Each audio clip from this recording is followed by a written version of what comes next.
Am I the a-hole for telling my wife to kick out her friend who's been living with us for the past month after her husband kicked her out? I am, 45 male. My wife's friend Zell, 32 female, has been living with us for the past month after her marriage imploded about a month ago. Zell came to our country about 3 years ago on a work visa. She was working for a company and met my wife Molly, 43 female, at a work event. Molly and Zell became quick friends as Molly used to do social work, and she found Zell's story to be very moving and interesting. Zell started dating this guy I'll call Ed, 35 male, who had recently launched a company in her field. She left her original job and started working for Ed, and not long after that, they got married. Zell's job became pretty cushy. So instead of working, she went back to college to pursue a career in social work, and since Molly had experience in this, she became a sort of mentor for Zell. With Ed funding Zell's education and living expenses, it seemed like everything was set for her. Fast forward to mid-August, and Ed found out Zell had been cheating on him for several weeks with one of her classmates. Ed immediately cut funding for Zell's education and kicked her out of his house. The prenup Ed had her sign left her with absolutely nothing, effectively making her penniless and homeless.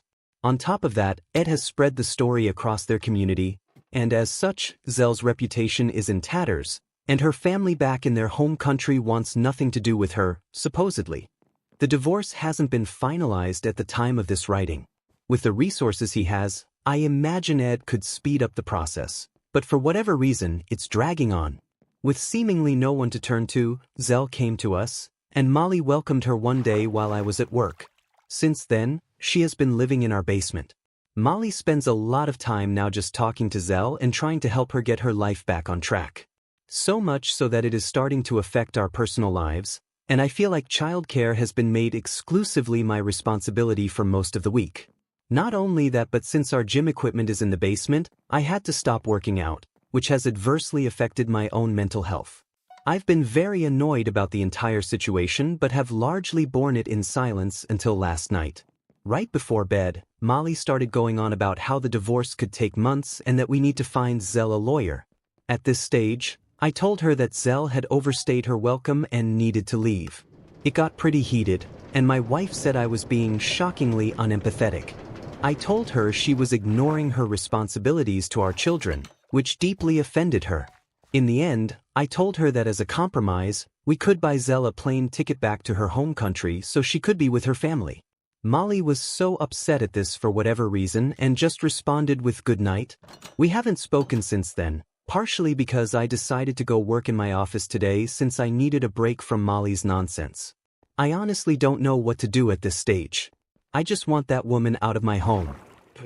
15 hours later and I still haven't really spoken to my wife. Partially because I was at work all day, but also because I was hoping she'd reach out first.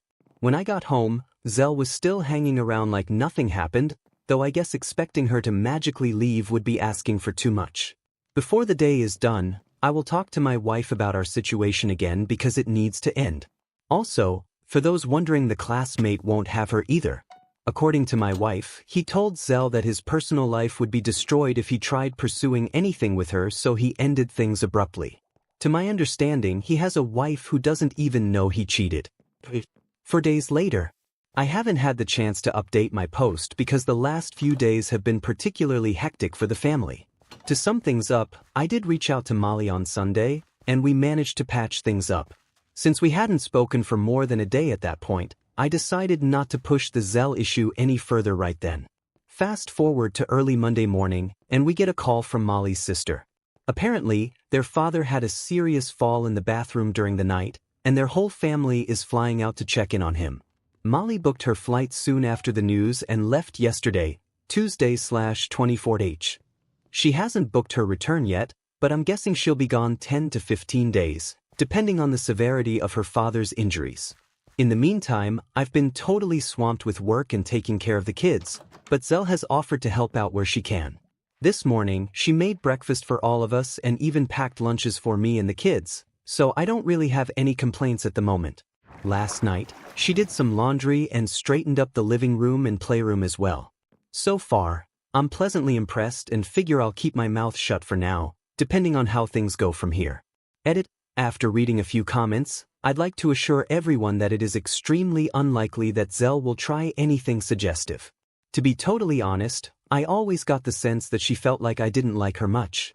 In the time she's been here, we've probably only spoken 10 to 12 times, and about half of those were just in the past 24 hours given the current circumstances. If she wants to make herself useful, I won't stop her. That being said, several of my women coworkers have expressed their disbelief and disappointment in how Molly departed so suddenly, and one even suggested that I do not eat food prepared by Zell. Moreover, two of the older ladies have even offered to make food for myself and the children, but I declined.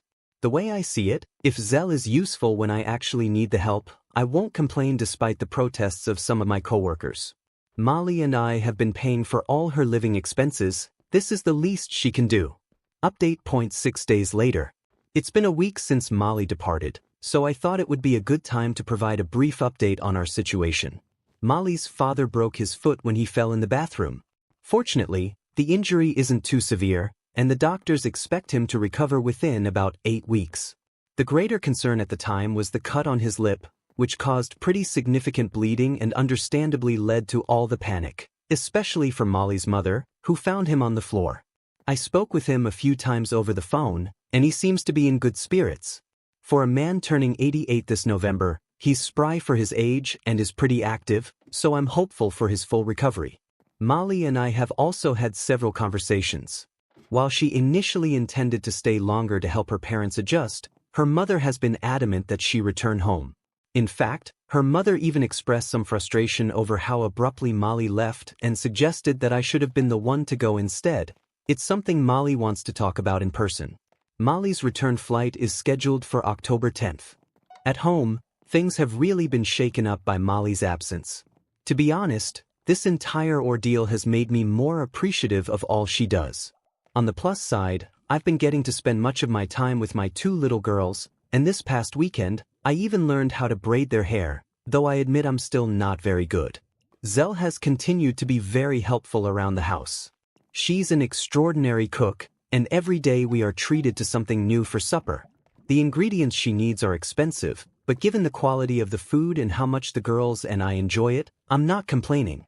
Zell asked to use the gym equipment we have in the basement, and I agreed. This led to a conversation about how I used to work out down there, and she offered to occupy one of the other rooms during my exercise time. However, I've been mainly coordinating my workouts with when she's doing something else so as not to disturb her. Zell has also asked me to look over a few resumes she's been sending out to different job openings, and I've gone over them and given her suggestions on how to improve them. I don't anticipate the coming days will bring anything too exciting, but I'll be sure to share another update if anything noteworthy arises. 11 days later. I regret to disappoint those eagerly awaiting scandal, but Zell and I behaved entirely appropriately during Molly's absence. Yes, I've managed to rise above the incredibly low bar of not betraying my marriage in the few days Molly was away. I feel like I deserve a medal for such extraordinary restraint. Now, on to the boring update. The remaining days before Molly's return continued as per the new normal. Zell continued being helpful and attended 2 different job interviews, and got 1 acceptance. Molly returned in the early hours of October/10, and things have been going well for the past few days. I didn't bring up the fact that Zell is still living with us for 2 reasons. Molly is still pretty concerned about her father, and Zell had been very helpful during her absence. So for those reasons, I was waiting for Molly to bring it up, and I didn't have to wait too long. Last night, Molly brought it up while we were getting ready for bed.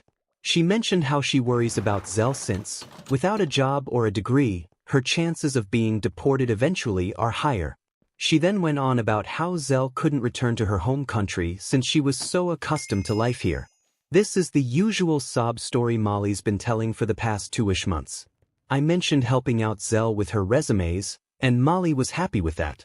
She then told me something I wasn't aware of. For the past 2 weeks, Zell and Ed have been texting each other news to me, though in hindsight, it explains a lot, especially given Ed's lack of progress in finalizing the divorce.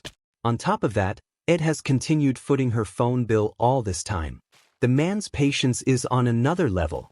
Should he and Zell reconcile, I floated the idea of asking him to financially compensate us. Molly shot down the idea, but I can sense she wasn't entirely closed off to it. Aside from that, not too much has been happening. Zelle's job should start in about 2 weeks. Once she starts getting paid, she'll move out. Molly tells me that Zelle has already started looking into apartments.